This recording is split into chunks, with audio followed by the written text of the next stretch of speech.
Hello दोस्तों, मेरा नाम है अखिल और आज की इस वीडियो में हम अलजेब्रा से पार्ट 4 करेंगे। इसमें हम क्वेश्चन नंबर 51 से स्टार्ट करेंगे। तो देखो इसमें पहला क्वेश्चन क्या दिया है, यदि x square plus 3ax minus 2a का एक गुणनखंड x माइनस 2 हो तो a की वैल्यू मुझे निकालनी है। अब देखो जब भी गुणनखंड की बात की जाएगी या मुझे क्वेश्चन में ऐसे दिया होगा कि कोई संख्या किसी से पूर्णतः विभक्त है, तो उस कंडीशन में मैं दोनों जो एक्सप्रेशन मुझे दिए हैं उनको मैं जीरो लिख दूंगा। ठीक है, तो ये मैंने जीरो कर दिया। अब देखो यहाँ से मैं x की वैल्यू निकाल सकता हूँ, तो x बराबर हो जाएगा 2। ठीक, अब x की वैल्यू यहाँ पे रख दो, तो यहाँ पे कितना हो जाएगा 2 का स्क्वायर यानी 4 प्लस 3 गुणा 2, तो ये हो जाएगा 6a माइनस यहाँ पे हो जाएगा 2a बराबर हो जाएगा 0 के। तो इसमें से ये माइनस कर दो तो ये हो रहा है 4a। तो अगर इसको राइट हैंड साइड में लेके जाते हैं तो 4a बराबर हो जाएगा -4। तो a की वैल्यू मैं यहाँ से निकाल सकता हूँ -1। ठीक है, मतलब डी वाला हमारा आंसर होगा। इसी प्रकार से देखो इसमें भी होगा, तो इसकी वैल्यू क्या होगी, यहाँ पर भी जीरो होगा और यहाँ पर भी जीरो होगा। तो यहाँ से x की वैल्यू निकाल दो, तो ये +2 है तो यहाँ पे क्या हो जाएगा -2 हो जाएगा। अब देखो वैल्यू यहाँ पे रखेंगे तो ये होगा -2 का होल क्यूब प्लस 6 इंटू -2 का स्क्वायर प्लस 4 इंटू -2 प्लस के बराबर हो जाएगा 0 के। तो अब देखो एक चीज़ आपको ध्यान रखनी है कि अगर माइनस का साइन है और जो पावर है यानी जो घात है वो अगर ऑड है, ऑड का मतलब विषम संख्या, वो अगर विषम है तो उस कंडीशन में माइनस का साइन आएगा, और अगर पावर यानी जो घात है वो सम है तो उस कंडीशन में प्लस का साइन आएगा। तो देखो आप यहाँ पे देख रहे होंगे ये क्या है, ये एक विषम संख्या है, मतलब यहाँ पे पावर माइनस आएगी। और 2 का क्यूब कितना होता है 8 होता है, तो यहाँ पे 8 हो जाएगा।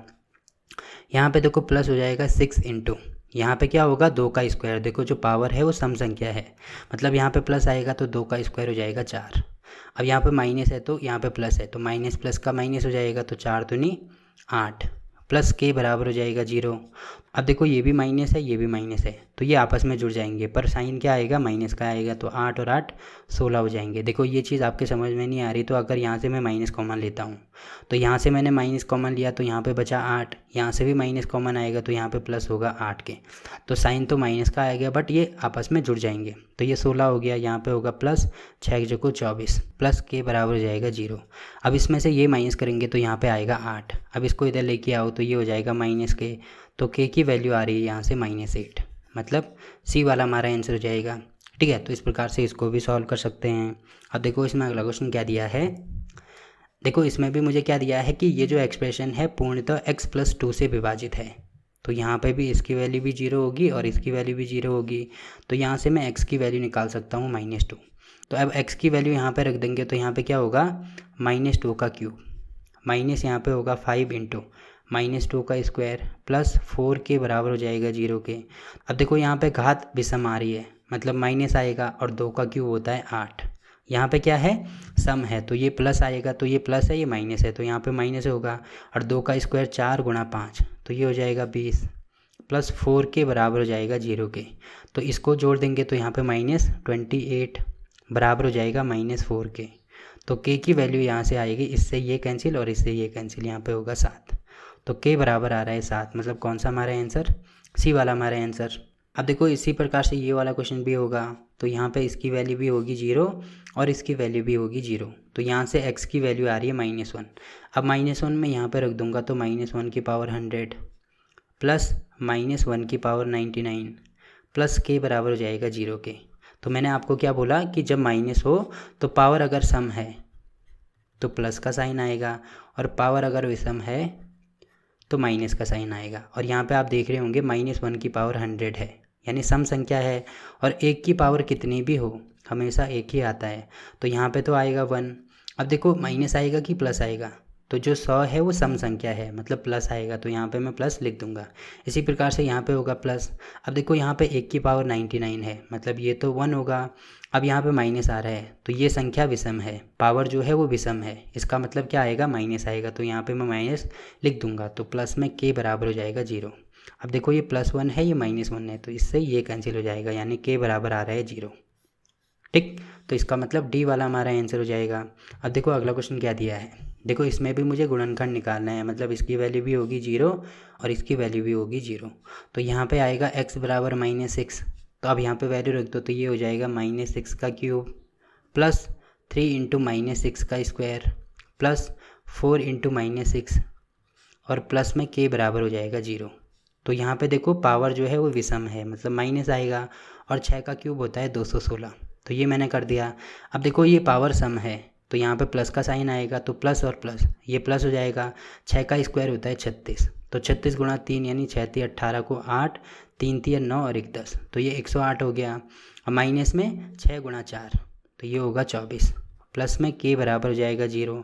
अब देखो जो माइनस माइनस हैं पहले इनको जोड़ दो, तो इनको जोड़ेंगे तो कितना आएगा यहाँ पे 6 और 4 10 की 0, 2 और 1 3 और 1 4 और यहाँ पे होगा 2, तो ये हो रहा है 240 माइनस में। अब जो प्लस 108 है इसको मैं यहाँ से घटा दूंगा, तो देखो जो साइन होता है वो तो बड़े नंबर का आता है, तो यानी साइन तो माइनस आएगा। अब इसमें से ये घटा दो, तो 10 में से 8 गया यहाँ पे होगा 2, 3 में से 0 गया यहाँ पे होगा 3 और 2 में से 1 गया यहाँ पे होगा 1, तो ये आ रहा है -132 प्लस k बराबर आ गया 0। तो k की वैल्यू आ रही है यहाँ से 132, मतलब डी वाला हमारा आंसर होगा। ठीक, तो इस प्रकार से ये भी हो जाएगा। इसी प्रकार से देखो इसमें भी मुझे गुणनखंड निकालना है, यानी ये भी 0 के बराबर, ये भी 0 के बराबर, तो x की वैल्यू आएगी यहाँ से 1, तो यहाँ पे 1 का क्यूब माइनस k बराबर हो जाएगा 0, तो k की वैल्यू आएगी यहाँ से 1, मतलब बी वाला हमारा आंसर।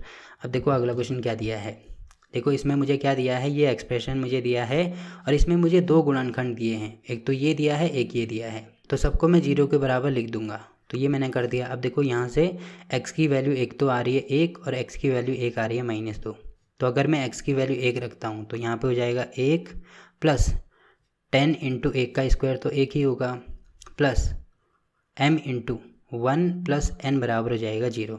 तो यहाँ से क्या हो रहा है, ये 11 प्लस m प्लस n बराबर होगा 0, तो m प्लस n इसकी वैल्यू आ रही है यहाँ से -1। ठीक है, इसी प्रकार से जब मैं x की वैल्यू -2 रखता हूँ तो यहाँ पे होगा माइनस है, तो माइनस है देखो ये विषम संख्या है, मतलब माइनस आएगा और 2 का क्यूब होता है 8, प्लस यहाँ पे होगा 10 गुणा -2 का स्क्वायर, तो माइनस माइनस का प्लस हो जाएगा, तो ये हो जाएगा 4, प्लस यहाँ पे है माइनस और यहाँ पे प्लस, तो ये हो जाएगा -2m प्लस n बराबर हो जाएगा 0 के। अब देखो ये तो 40 हो रहा है, तो इसमें से ये माइनस कर दो, तो ये होगा 32। तो अगर मैं इसको इधर लेके आता हूँ तो -2m प्लस n बराबर हो जाएगा 32 के, तो ये प्लस में है तो ये माइनस में हो जाएगा, तो यहाँ पे वैल्यू रख दो, तो यहाँ पे होगा 2m प्लस n बराबर होगा -32। तो देखो दो इक्वेशन मैंने बना दी। अब यहाँ से इसको सॉल्व करके मैं आंसर निकाल सकता हूँ। तो देखो अगर मैं इसको माइनस करता हूँ तो यहाँ पे माइनस है ये प्लस हो जाएगा, ये प्लस है ये माइनस हो जाएगा, ये माइनस है ये प्लस हो जाएगा, तो इससे ये वाला कैंसिल, तो यहाँ पे कितना हो जाएगा 3m बराबर इसमें से ये माइनस कर दो, तो ये कितना हो रहा है, इसमें से ये माइनस करेंगे, यहाँ पे होगा 1 और यहाँ पे होगा 2, तो m बराबर हो जाएगा 7। तो m की वैल्यू मैंने निकाल दी 7। अब m की वैल्यू अगर मैं यहाँ पे रखता हूँ तो n बराबर कितना होगा -11 -7, यानी ये हो रहा है -18। तो m मैंने निकाल दिया 7 और n निकाल दिया -18, तो 7 और -18 मतलब b वाला हमारा आंसर हो जाएगा। ठीक, तो ये भी हो गया। अब देखो इसमें अगला क्वेश्चन क्या दिया है, यदि f इंटू एक्स एक बहुपद ऐसा है कि f -2 बराबर 0 हो तो f इंटू एक्स का एक गुणनखंड होगा। तो एक गुणनखंड कौन सा होगा, देखो यहाँ पे x है और यहाँ पे -2 है, तो अगर मैं इन दोनों का कंपेयर करता हूँ तो जो x की वैल्यू होगी वो किसके बराबर होगी, -2 के बराबर होगी। तो अगर मैं इसको इधर लेके आऊँगा तो यहाँ पे हो जाएगा x + 2 बराबर 0, और मैंने क्या बोला था, गुणनखंड जब हो तो राइट हैंड साइड में 0 होना चाहिए। तो देखो राइट हैंड साइड में 0 हो तो इसका ये गुणनखंड क्या होगा, x + 2, मतलब b वाला हमारा आंसर हो जाएगा। ठीक, तो इस प्रकार से ये भी हो जाएगा। इसी प्रकार से देखो इसमें अगला क्वेश्चन क्या दिया है, ये जो एक्सप्रेशन है इसका एक गुणनखंड निम्नलिखित में से कौन सा होगा। तो गुणनखंड का मतलब जैसे एग्जाम्पल के लिए अगर मुझे 12 का गुणनखंड निकालना है तो मैं कैसे निकालूंगा, 2 गुणा 2 गुणा 3, तो ऐसे निकालते हैं, मतलब इन्हीं के टुकड़े मुझे करने होंगे, इन्हीं का मुझे खंड करना होगा, टुकड़े करने होंगे, तो तब मैं गुणनखंड निकाल सकता हूँ।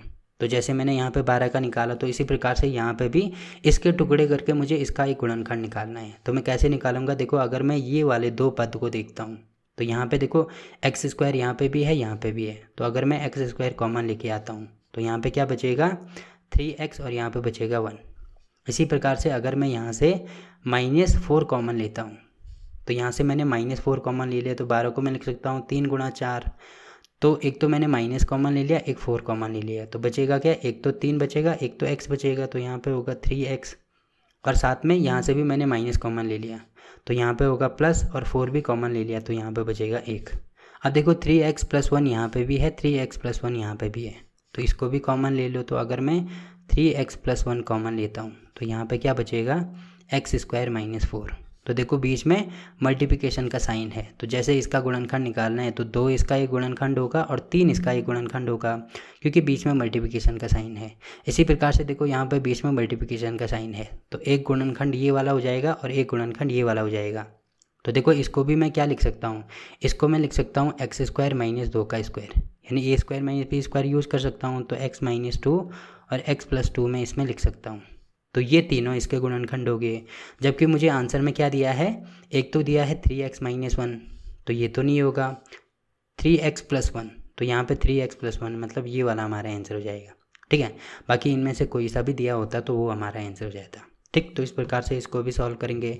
अब देखो इसमें अगला क्वेश्चन क्या दिया है, x³ - 6x + 7 को x+1 से भाग देने पर शेषफल क्या होगा।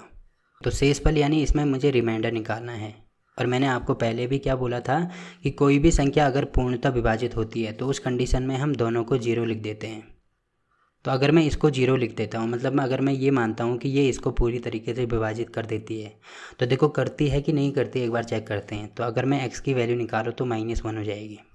तो -1 मतलब अगर मैं यहाँ पे रखता हूँ तो -1 का क्यूब तो ये हो जाएगा -1, ये माइनस है, ये भी माइनस है, तो प्लस यहाँ पे होगा 6, प्लस यहाँ पे हो जाएगा 7।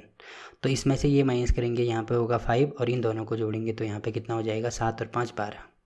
तो देखो पूरी तरीके से विभाजित नहीं कर रहा है, रिमाइंडर कितना बच रहा है, 12 बच रहा है, और यही मुझे निकालना था, मतलब डी वाला हमारा आंसर हो जाएगा। ठीक है, तो इस प्रकार से हम रिमाइंडर निकाल सकते हैं। अब देखो इसमें अगला क्वेश्चन क्या दिया है, देखो इसमें मुझे ये एक्सप्रेशन दिया है और इसमें दिया है कि x - 3 से भाग करने पर शेषफल क्या होगा। तो इसमें भी अगर मैं इसकी वैल्यू 0 रखता हूँ तो यहाँ से मैं x की वैल्यू निकाल दूंगा -3, अब -3 की वैल्यू यहाँ पर रख दूँ तो यहाँ पे होगा 5 इंटू, अब देखो यहाँ पे क्यूब है तो 3 का क्यूब होगा 27, और ये जो घात है ये विषम संख्या है, मतलब यहाँ पे माइनस आएगा, प्लस 5 गुणा 3 का स्क्वायर यहाँ पे होगा 9, माइनस माइनस का यहाँ पे हो जाएगा प्लस, और 6 गुणा 3 तो ये हो जाएगा 18, प्लस यहाँ पे हो जाएगा 9। अब देखो या तो इसका गुणा कर दो या यहाँ से 9 कॉमन ले लो। तो अगर मैं 9 कॉमन लेता हूँ तो यहाँ पे बचेगा 5 गुणा 3, यानी ये तो 15 बचेगा माइनस में, प्लस यहाँ पे होगा 5, प्लस यहाँ पे होगा 2, प्लस यहाँ पे होगा 1। तो इसमें से ये माइनस कर दो तो ये होगा -10 और ये होगा 3, तो इसमें से ये माइनस करेंगे -7 × 9, तो ये कितना हो रहा है 7 में 63, यानी -63 होगा, और यही हमारा आंसर हो जाएगा, मतलब बी वाला हमारा आंसर। ठीक, तो इस प्रकार से हम इसको भी सॉल्व कर सकते हैं। अब देखो अगला क्वेश्चन क्या दिया है, यदि एक बहुपद f × x को 2x + 3 से भाग दें तो शेषफल क्या होगा। तो अगर मैं इसको 0 लिखता हूँ तो यहाँ से मैं x की वैल्यू निकाल सकता हूँ -3/2।